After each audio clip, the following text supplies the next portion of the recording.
জানো না, আজকে আমার ইন্টারভিউ খুব খারাপ হয়েছে। আমি বুঝতে পেরেছি সারা জীবন আমি চাকরি করতে পারবো না। চাকরি না হোক, ভালোবাসতে তো পারবে।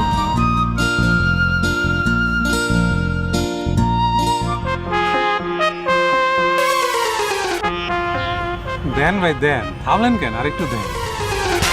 আপনি কে? আমি মজনু পাগল, লাইলি মাই লাভার। এখন অবশ্য পয়সা নাই, অনেকদিন ধরে আদর টাদর কেউ করে না, ভালোই লাগতেছিল। ভাই আপনি দেন না ভাই একটু। এদিকে ভাই দেন, সরকার তো ভাই করেন ভাই। কি হয়?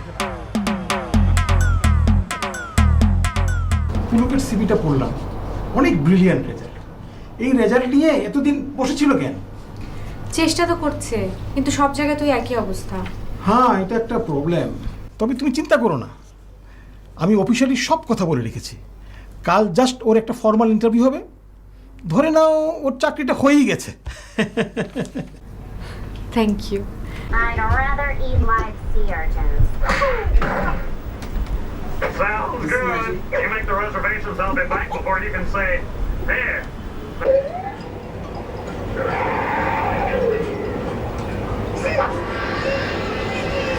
I'll be back before you can say, there. My guy's back. Citizens of Moist Rock, as y'all know, the last 54 sheriffs have been thoroughly slapped and run out of town by the bitches on...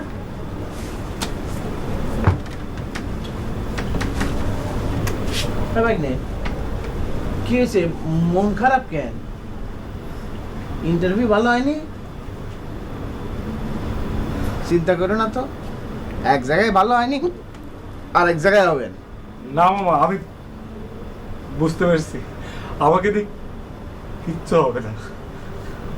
নিরাশ হয়ে না ভাগ্নে, বললাম তো এক জায়গায় ভালো না হলে আর এক জায়গায় তোমার হবে না। তুমি কনে ছিলে? ওই মনটা খারাপ ছিল তাই পার্কে। পার্কে গেছিল। শোনো ভাগ্নে, এই যে নেহা এসেছিল, এই যে তোমার জন্য ইন্টারভিউ কার্ড দিয়ে গেছে, তোমার জন্য চাকরি ঠিক করেছে। ও বললো যে বিরাট বড় কোম্পানি, তোমার সিভি দেখে খুব পছন্দ করেছে। ওই নামকা বাস্তে খালি কোম্পানির নিয়ম অনুযায়ী একটু ইন্টারভিউ নেবে। এত বড় সুযোগ আর হয় না ভাগ্নে।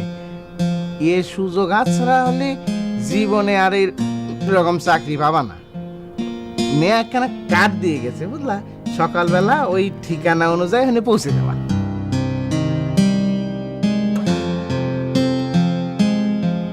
কি ভাবতেছ? শোনো, কোনো ঘাবড়াবা না, নিজের মধ্যে একেবারে আত্মবিশ্বাস ফিরে আনো, বুঝলা? যাবা, একেবারে ইন্টারভিউ দেবা, চাকরি কনফার্ম। দাও ভাগ্নে, এই চাকরি না হলে কিন্তু নেয়া লজ্জায় মুখ দেখাতে পারবে না।